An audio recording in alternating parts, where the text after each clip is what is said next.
Bismillahirrahmanirrahim. Assalamualaikum warahmatullahi wabarakatuh. Salam sejahtera, salam satu Malaysia. Yang berbahagia saudari pengacara majlis, yang berbahagia Datuk Muhammad, Datuk Seri Ustaz Pemilihan, yang berbahagia Datuk Seri Zulkifli Sembong, Ketua Pengarah Majlis Sukan Negara, Tan Sri Ustaz Tan Sri Mat Nur Rahim, dan yang berusaha Datuk Lau bin Chu, kepada Majlis Olimpik Malaysia, kepada semua para pimpinan dan wakil-wakil badan-badan sukan kebangsaan, Tan Sri Datuk rakan daripada Kementerian, tak ketinggalan yang berbahagia Datuk Muhammad Yassin Saleh, Sojaya Sukan Malaysia, saudari yang dihormati dan kasih sekalian. Pertamanya saya seronok ya bila baca surat khabar ini, tim saya bersama Kepala Budi Amal Mulia Tuanku Terengganu menang. Saya pun tak sedar saya menang semalam. Position saya dia ada, saya pun tak ingat nama berapa, skipper terima satu position yang saya pegang semalam dalam perlumbaan Coronation Cup dipanggil passenger.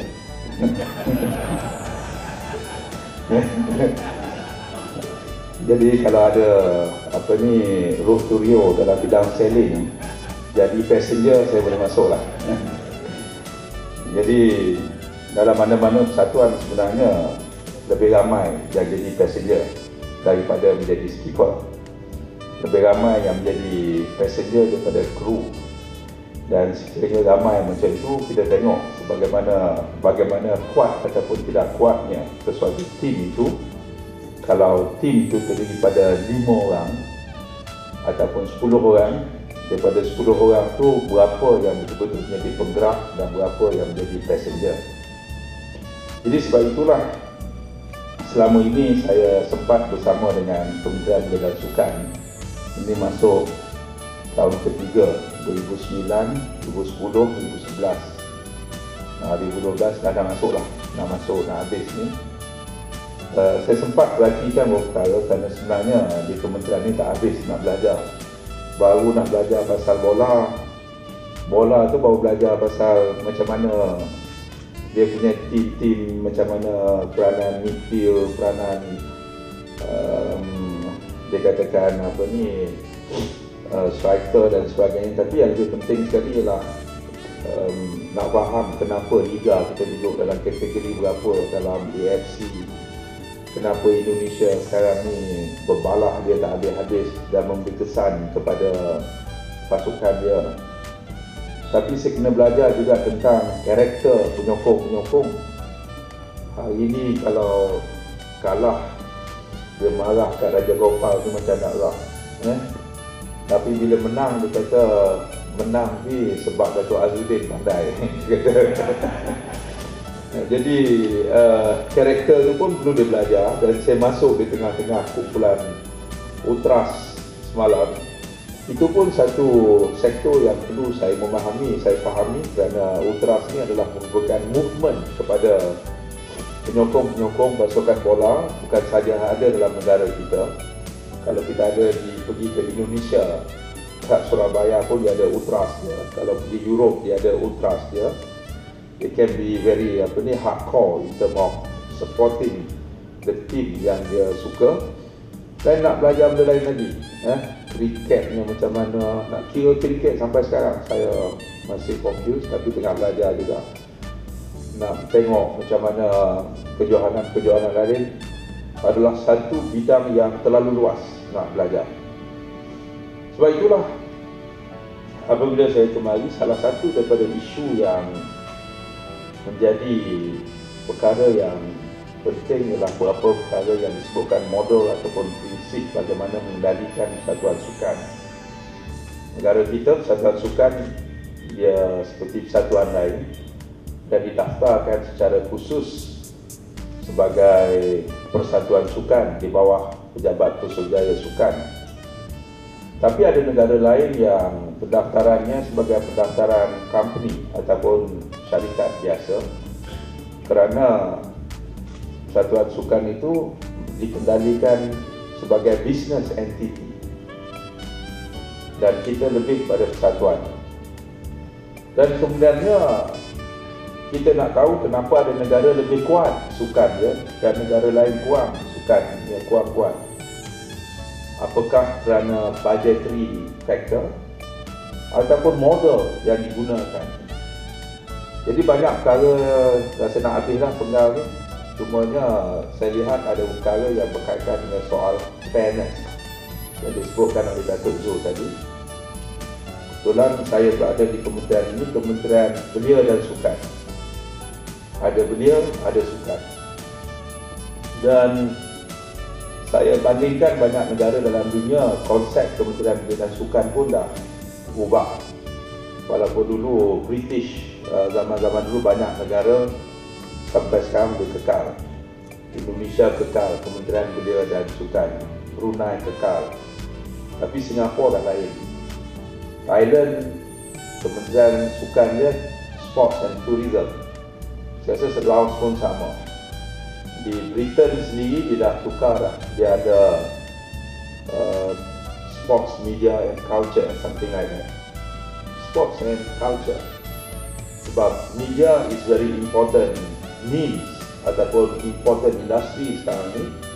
Dan dikatakan dalam content industri bagi memenuhi apa yang nak dimasukkan dalam television. Television dulu ada 2 channel ataupun 1 channel, sekarang dah ada beratus channel. Nak masukkan dalam channel tu selain daripada aspek cultural, movie, entertainment dan sebagainya, sekarang ni the fastest growing industry in the content industry is sports. Sebab tu kalau kita tengok Astro sekarang ni ada 8 channel sports, tambah lagi dengan HD, dengan 3D, macam-macam lagi.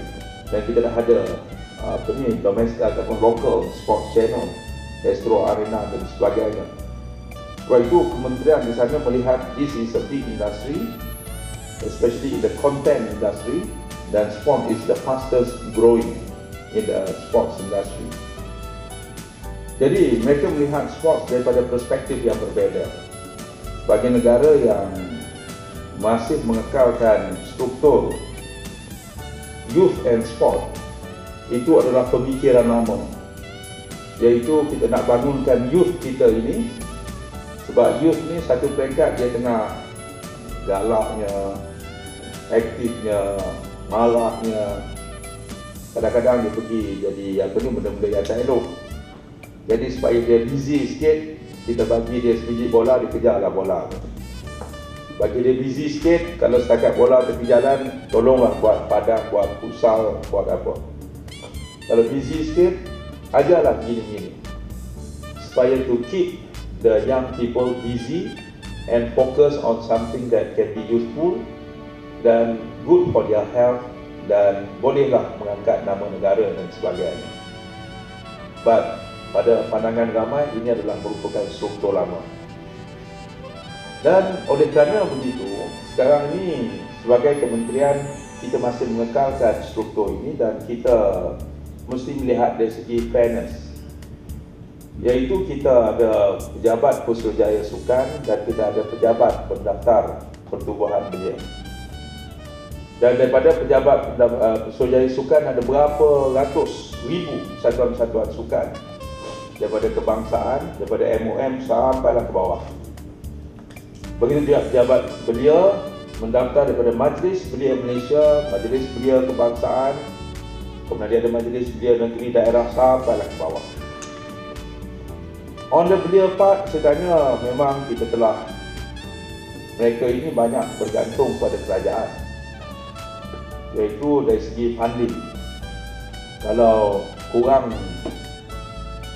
peruntukan sebagainya mengamuk, kalau dapat dia diam je, jarang terima kasih ni, dia diam, cuma dia kata tak cukup lagi, tak cukup dan sebagainya. But we keep on giving that. We have increased quite substantially in terms of annual grant to the satuan-satuan belia, majlis-majlis belia dan sebagainya. Dan saya rasa perlu juga saya tanya pada pihak KPS, pada pihak pejabat pada pejabat KSU, apakah kita mempunyai satu pemberian ataupun peruntukan yang sama kepada persatuan-persatuan sukan. Jadi selama ini persatuan sukan hanya bergantung kepada permohonan mereka kepada Majlis Sukan Negara. Majlis Sukan Negara they have their own fund dalam soal ini. Tetapi fund ini biasanya tidak mencukupi kerana bajet sukan ini cukup besar.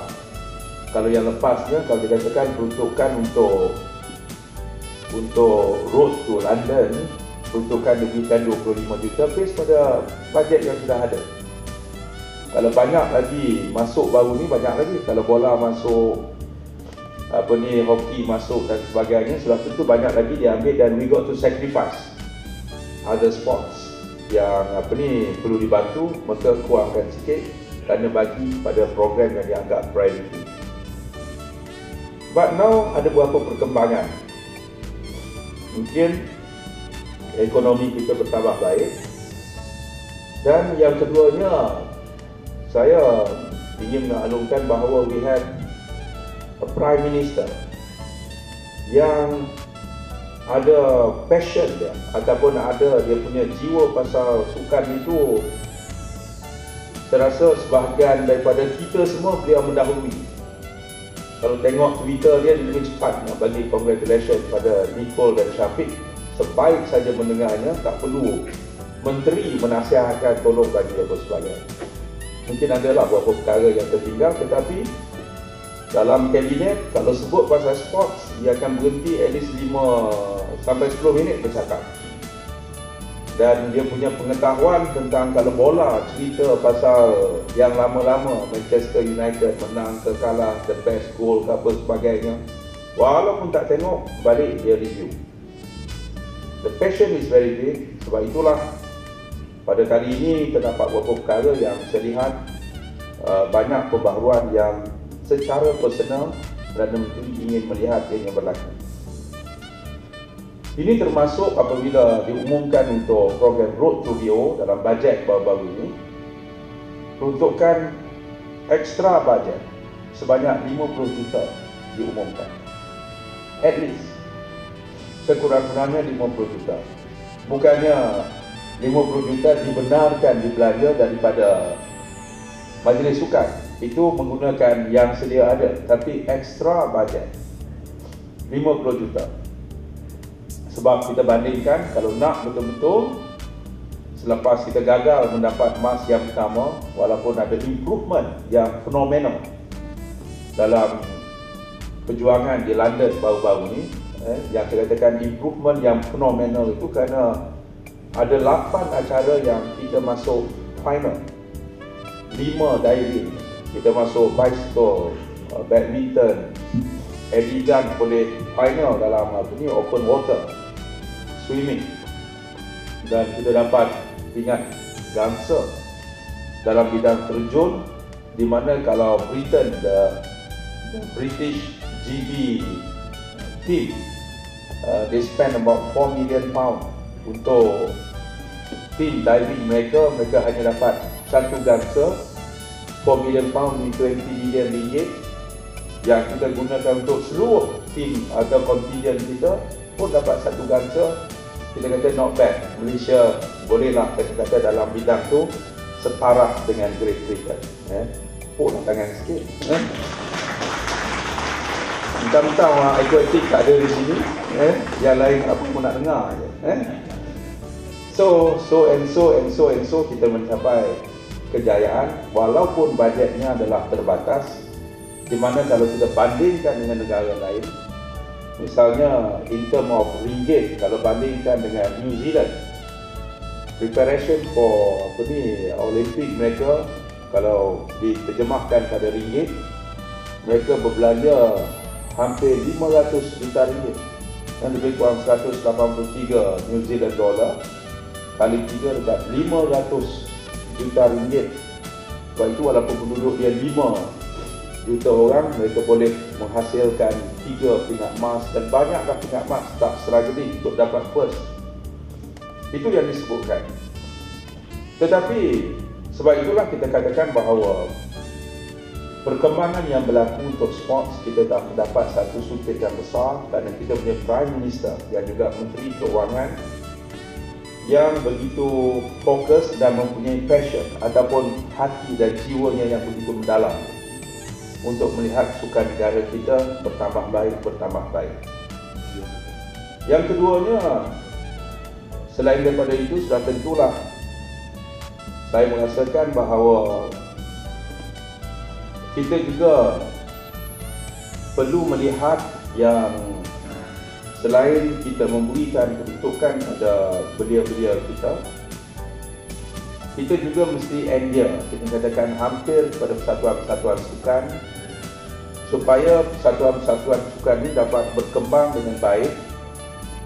Sekurang-kurangnya pihak kerajaan dapat memberikan semacam jaminan bahawa perkara-perkara yang bersifat asas kepada keperluan sesuatu kesatuan itu dapat kita bantu. Sebab itulah pada kali ini, sebagaimana Datuk Zul kata, pertama kali, kalau dulu persatuan minta diberi secara pertimbangan, nak kena kira bajet, kalau boleh beri banyak, tak boleh beri sikit dan tak habis-habis. Sebenarnya keperluan tu banyak. Kalau saya lihat dalam perbelanjaan lepas, nak pergi seminar, nak hantar coaches, nak pentadbiran dan sebagainya, sampai banyaklah, lebih kurang 1.5 million. Soal teknikal semua akan terus dibantu oleh MSN. But kali ini saya beritahu pada Datuk Muhid, please we work out. Sekarang ni daripada KBS sendiri, bukan MSN. MSN boleh tambah lagi lah, maknanya kalau ada peruntukan nanti. Maknanya, jadi kata kalau PM kata permulaan 50 juta, ini permulaan yang KBS bagi. So pada hari ini kita ada satu majlis sikit bahawa kita akan bagi antara 40-50, saya tak tahu berapa dia punya ni, about 1.5 million untuk persatuan-persatuan sukan kebangsaan.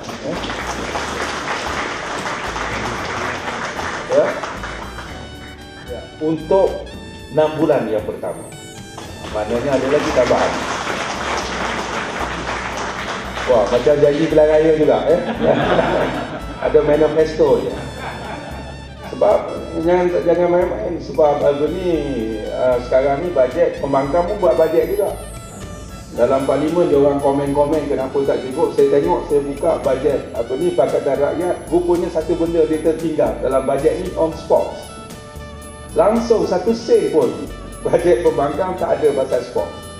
Sebab tu dia kata bajet kami lebih berhemah, lebih defisit kurang. Memanglah banyak benda tak nak belanja, termasuk sukan. Kalau tidak ada 1 sen pasal sukan, mungkinlah bajet tu rendah dari segi perbelanjaan. Jadi bahaya tu. Maknanya kalau 6 bulan ni tak ada lah. Kalau pembangkang naik, sukan habis, kena tutup semua ni. Habis stadium habis, kena tutup, yang tak ada belanja lah. Sebab tengok bajet juga langsung selesai, tak ada sukan. Jadi ni saya tak mahu campur aduk lah sukan dengan politik. Lebih berminat tengok politik dalam sukan itu sendiri. Kerana banyak persatuan kadang-kadang dia lebih banyak berpolitik pada bersukan. Di Jepun saya pergi baru ni, dia ada satu Institute of Sports Politics. Saya pun terkejut juga. Kerana di sana perkara yang paling pening kepala ialah setiap persatuan sukan dia ada politik yang tersendiri. Tapi yang lebih penting sekali, ada beberapa prinsip yang perlu digariskan di sini. Yang pertamanya, saya sering mengingati rakan-rakan saya, sama ada MSN, KBS dan sebagainya. Dalam kerajaan selalu dididik, iaitu cara berbelanja. Kita ialah disebutkan KPI, sesebuah kementerian itu selalu dikaitkan dengan bagaimana kita spend the money, bukan bagaimana, seberapa cepat kita membelanjakan wang. Itu KPI. Misalnya kementerian diberikan peruntukan sebanyak mana-mana 1 bilion, sampai masuk bulan 10, bulan 11 ditengok kami berjaya telah membelanjakan sebanyak 90%. daripada apa yang diberikan. Itu dulunya prinsip, iaitu kejayaan sesebuah kementerian itu ialah membelanjakan wang. Bukan belanja mewah sebagainya, tetapi membelanjakan mengikut apa yang telah dibajetkan, apa yang telah diputuskan. Itu dianggap sebagai satu kejayaan. Mengukur kejayaan berdasarkan how much you spend, berapa persen yang di spend. Kalau tak spend, pulang balik kepada consolidated fund, supaya wang itu dah tak habis dah, tak boleh nak diambil balik, akan diagihkan ke tempat lain ataupun di bring forward untuk tujuan lain pada yang masa yang akan datang. Itu satu measure yang digunakan dulu. Tetapi sekarang ini secara perlahan jabatan-jabatan kerajaan sudah diminta supaya konsep ini diubah. Perbelanjaan bukan sekadar bagaimana kita membelanja, seberapa cepat kita belanja, tetapi ialah apa objektif yang perlu dicapai daripada sesuatu perbelanjaan itu. Artinya kalau belia, apakah impact yang kita berikan daripada wang yang diberikan. Itu satu cara measurement yang mungkin dianggap lebih subjektif untuk diukur, the impact daripada apa yang kita belanjakan. Sebab itu kadang-kadang siap bangunan terbengkalai habis begitu saja. Dan sebab itu salah satu daripada perkara yang saya sering berbincang dengan rakan-rakan saya dalam kementerian ialah akhirnya bagaimana sekiranya kita diberikan bajet juta ke 10 juta ke, bagaimana maaf ni bukan nak tunjuk saya ni alim betul berhenti terus masuk tapi ingatan bagaimana caranya ialah apabila diberikan sesuatu peruntukan yang diberikan, ianya mesti dilihat lebih sebagai seed fund ataupun sebagai benih yang boleh dikembang, dibesarkan, dimekarkan menjadi pohon yang lebih besar yang menghasilkan buah yang lebih banyak. Artinya, cara berfikir dahulu bahawa sekiranya diberi sejuta, how to spend that 1 million. Mesti diubah cara berfikir. Kalau we have 1 million, bagaimana 1 million ini ialah sebagai modal untuk akhirnya kita generate, kita dapat menjana sesuatu program yang boleh jadi sampai 10 juta. Daripada 1 million. This is sebagai modal yang boleh generate sebagai berpuluh juta. Dan ini sebenarnya memerlukan sedikit challenge ataupun sedikit cabaran untuk kita berfikir lebih. Sebab itu untuk berfikir lebih itu memerlukan seseorang yang mengendalikan persatuan, tidak sekadar kita mengambil seorang setiausaha biasa ataupun pengurus biasa. Kalau dahulu gaji dia, yalah kalau pengurus biasa gaji 2,000 tu, dia guna 2,000 tu struggling lah nak naik bahas nak datang. Dia tak ada fikir lebih. Sebab itu level. Sehingga kalau kita lihat model negara-negara lain yang melihat sport sebagai industri, sama ada siapa yang menjadi GM tetapi telah dinaikkan berfikiran secara CEO, bagaimana dia boleh menjadikan dengan kedudukan dia di situ sebagai CEO yang boleh generate fund. Sebab sukan ini merupakan tarikan, merupakan suatu perkara yang boleh dikembangkan sebagai jenama yang boleh membawa banyak wang. Bukan untuk diri dia sahaja tetapi untuk persatuannya, kelabnya dan sebagainya. Dan ramai orang yang ingin bersama dengannya dan meletakkan wang yang banyak. Semalam saya SMS dekat Tony Fernandez, Air Asia. Dia kata he's coming back tomorrow. I would like to discuss. Ni Harimau kita dah masuk semi final. Maybe we can talk about special fare certificate nak pergi ke ke Bangkok. Yalah, orang kata ini kerja FAM. No, saya kata sebagai menteri, I must work together with FAM. Lepas tu saya minta lah Datuk Azudin, kita bincang macam mana. Sebab dulu bila tim kita masuk final di Indonesia dalam SEA Games, dia nak kena balik awal. I beritahu pada AirAsia, can you provide special flight tak untuk bawa dia orang keluar? Kita bayar lah, KBS bayar. Tetapi bagi AirAsia, dia menganggap ini sebagai opportunity.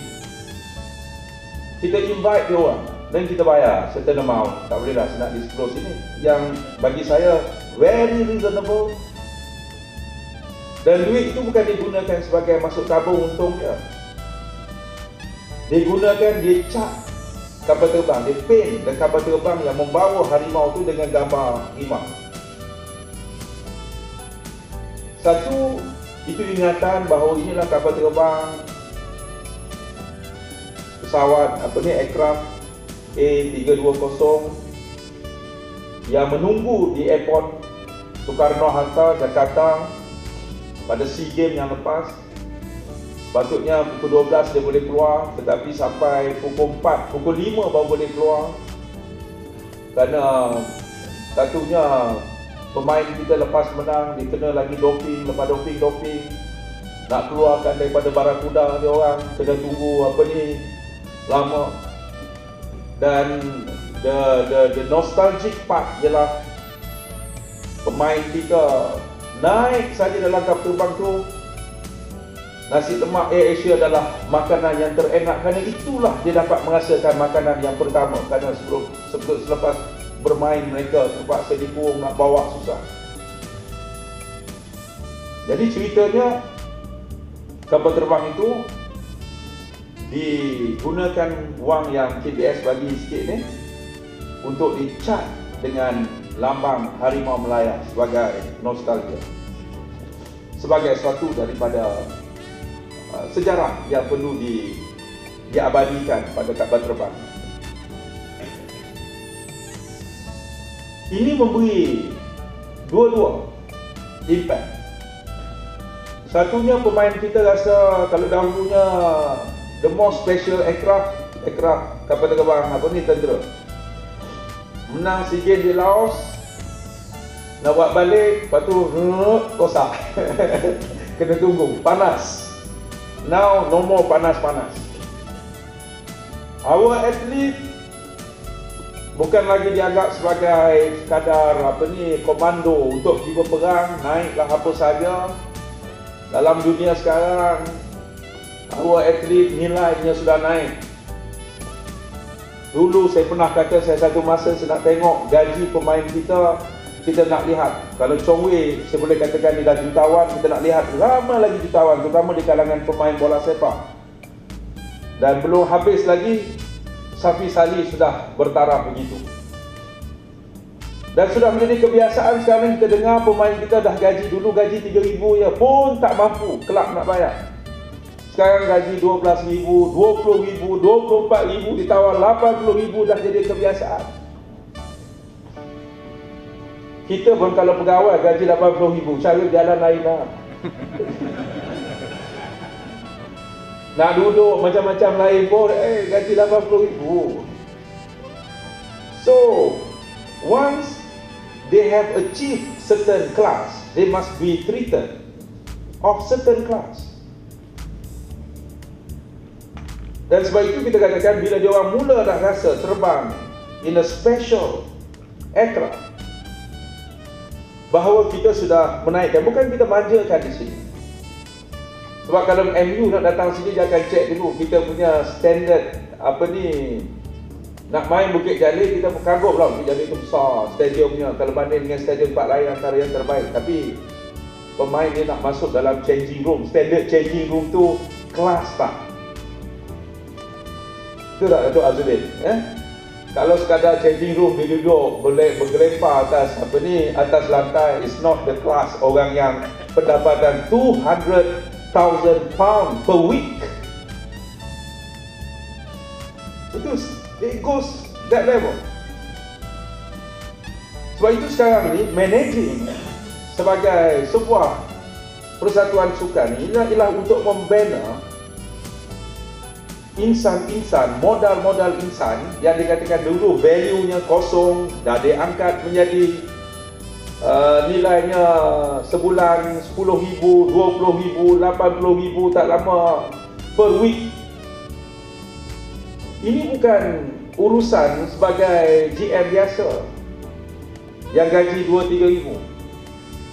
Ini adalah merupakan urusan orang yang mengendalikan satuan sukan, ialah a smart CEO yang mengendalikan Sime Darby, yang mengendalikan kita sebut Petronas, yang mengendalikan MAS, yang mengendalikan GLC yang besar satu masa nanti. It's no more kita katakan bahawa dia mengendalikan nilai manusia yang merupakan, saya tak katakan dia orang tu komoditi, tetapi merupakan jiwa-jiwa, sama ada orang yang punya nilai yang tinggi yang perlu jaga dengan real care, precious, yang begitu bernilai sekali sebagai aset, bukan aset persatuan kelab dia sahaja, tapi merupakan aset negara. So, ini pendekatan yang perlu kita lihat dan perhatikan bahawa ia akan sampai ke arah itu. Dulu kita anggap kita belum sampai ke arah itu, sekarang kita dah sampai ke arah itu. Bila kita sampai ke arah itu, ia menuntut perubahan semua perkara, pendekatan itu. Everything must be professional. Bila dikatakan orang yang mendalikan persatuan badminton, it's not about how to develop skills di kalangan badminton players kita, tetapi yang dikatakan how to develop banyak aspek, branding, BAM, branding badminton players, personality, dia punya performance, performance ni bukan dia bermain saja bila dia bercakap berhadapan dengan TV, kamera dan sebagainya. How polished they are, bagaimana dia berkomunikasi, kerana dunia sekarang, dunia television, di mana lebih orang suka pada dia, ratingnya tinggi, maka pelabur-pelabur dalam bentuk sponsors akan datang, orang-orang yang ingin mencari headline. Macam Beckham bermain di Galaxy umur dah 38 tahun.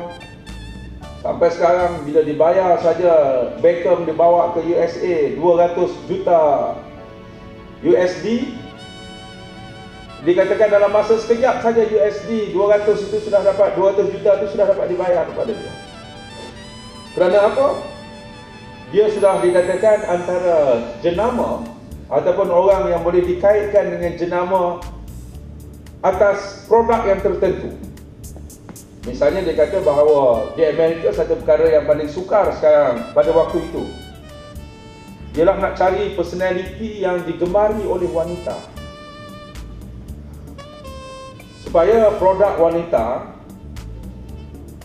dikaitkan dengan personality yang ahli sukan yang dia ada. Di Amerika ni banyak sukan dia yang popular, American football very popular, tetapi nak cari seorang personality kebanyakan dia kata is too big, badan dia besar-besar, orang perempuan biasa tak suka katanya. Nak cari yang basketballer too tall, dia katakan. Yang sedang-sedang handsome macam Datuk Zul ni tak banyak, sebab tu sampai sekarang dia tak berapa nak dia pilih macam Beckham, ni akan jadi Beckham, terikat dalam ahli sukan negara. So but the wajah dia can sell. Barang-barang yang dikaitkan dengan pakaian, dengan dengan aksesoris wanita. Kadang-kadang kita dulu kenapa panggil penyanyi Super Junior, kerana bila Super Junior ramai girls datang, dia bawa lagi dia punya kawan dia dan penuh orang, himpunan jutaan belia. Dan sekarang ini dikaitkan. So who's doing the thinking? Yang dikaitkan dengan ahli sukan, produk sukan, personality sukan, dikaitkan dengan soal penjenamaan, Bagaimana menjaga fan base. Sebab the heart of sports ialah fan-nya. Dia punya jiwa, hati, essence of sports kerana fan-nya. Tiba-tiba kita cakap orang tak datang, something wrong. Siapa yang nak menggerakkan orang datang? Dia datang die hard. Kalau Stadium Bukit Jalil itu, kalau nak harapkan, kalau kita katakan program kerajaan, we think about nak angkut orang, makannya, bajunya, how much it cost? Tetapi melalui sports, dia datang, bawa benderanya sendiri, berjalan sampai 5-10 kilometer. Kerana sports. Dan sudah tentulah bagi mereka yang ingin meletakkan jenama mereka, iklan mereka dan sebagainya, mereka memikirkan dalam setiap segi dan sudut. Dan ini memerlukan pemikir seorang CEO untuk menggerakkan sukan kita. Sebab itu pada hari ini bila kita berjumpa, harapan kami ini sebagai permulaan. Kita kata PM pun kata sebagai permulaan, ini dari KBS. MSN dia akan terus boleh tengok macam mana boleh bantu lagi. Orang ingat MSN KBS itu sama, ada sikit lainnya, ya. Kita bagi sedikit pada kali ini, tetapi kita akan bincang juga dengan rakan-rakan daripada Majlis Olimpik Malaysia to guide us. Macam mana nak tambah lagi lepas ni? Tambahan berdasarkan apa? Performance, berdasarkan development program, dan sudah tentu antaranya berdasarkan pada governance. Governance important. Report, banyak orang keluar report cantik, tapi cerita di belakang lain. Jadi macam-macam dikaitkan. Dulunya ada pemikiran yang agak negatif, bahaya kalau bagi banyak, setengah tu salah guna, dia guna duit untuk jawatankuasa pergi melancong dan sebagainya. Saya rasa perkara itu akhirnya kita tanya diri kita, soal sports ni, we talk about kalau kita nak pemain kita full of integrity, why the pegawai tidak melihatkan perkara ini sebagai sesuatu yang menjadi asas kepimpinannya di dalam kepimpinan sukan dan sebagainya. Jadi ini semua perkara akan kita lihat, tetapi yang lebih penting saya katakan tadi, bagaimana satu masa nanti kita lihat whatever seed fund, apa yang diberikan adalah merupakan benih to generate, untuk menjanakan sesuatu yang lebih besar sebagai asas yang paling penting dari segi pembiayaan yang kerajaan bagi. Dan ini jadi pengukur. Bukan kita kata satu masa kita bagi 100,000, semua bagi tahu kami sudah habiskan 100,000. Tetapi kalau 100,000 dan melalui 100,000 ini we generate, kita bagaimana menjana sesuatu yang lebih besar. Dan inilah saya rasakan antara dimensi penting dalam kita menggerakkan persatuan-persatuan bagi membezakan era dulu dengan era sekarang. Sekali lagi saya ucap tahniah pada semua. Terima kasih pada semua. Marilah kita bersatu hati untuk menjadikan sukan untuk negara adalah perjuangan untuk kita semua. Sekian, wabillahi taufiq wal hidayah. Assalamualaikum warahmatullahi wabarakatuh.